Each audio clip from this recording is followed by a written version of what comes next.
श्री राधे राधे। प्रिय दर्शकों, बहुत से युवाओं का एक सवाल होता है, गुरुजी हम प्रेम विवाह करना चाह रहे हैं, क्या हमारा प्रेम विवाह होगा या नहीं होगा। तो प्रिय दर्शकों, मैं इस जन्म कुंडली के माध्यम से आपको ये बता रहा हूँ कि प्रेम विवाह का योग कैसे बनता है। जन्म कुंडली के अंदर 12 खाने होते हैं, जिसको 12 भाव बोलते हैं। ये कर्म से 12 भाव सामने दिखा रखे हैं। 5वां जो भाव है, इसका स्वामी 7वें भाव में हो, 7वें भाव का स्वामी 5वें भाव में हो तो लव मैरिज होती है, निश्चित रूप से होती है। यदि 5वें भाव का स्वामी 12वें भाव में हो और 12वें भाव का स्वामी 5म भाव में हो तो भी लव मैरिज होती है। यदि 7वें भाव का स्वामी 12वें भाव में हो और 12वें भाव का स्वामी 7वें भाव में हो तो भी प्रेम विवाह होता है, लव मैरिज होती है।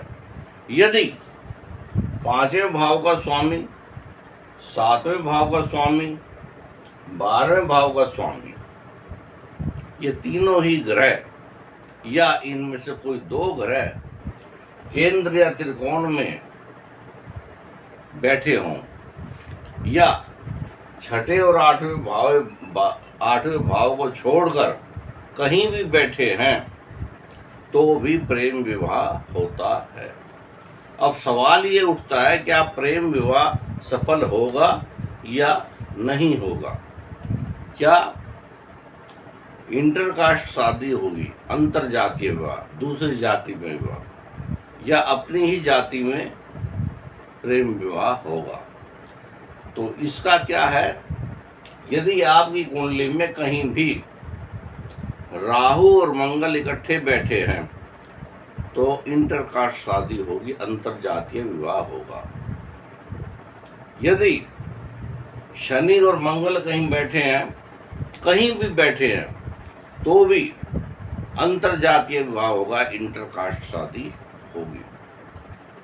शनि, राहु, शुक्र और मंगल, ये चारों ग्रह कहीं भी जन्म कुंडली में बैठे हों या इनमें से 2 या 3 ग्रह बैठे हों तो भी अंतर जातीय विवाह होगा।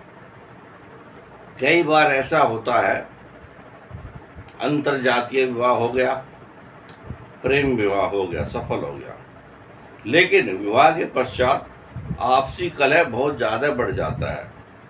इस आपसी कलह का कारण क्या है, ये और मैं आपको स्पष्ट कर रहा हूँ।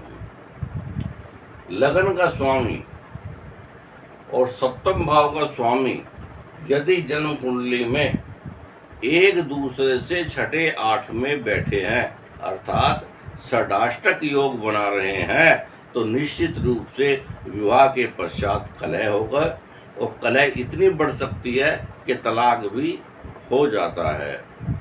श्री राधे राधे।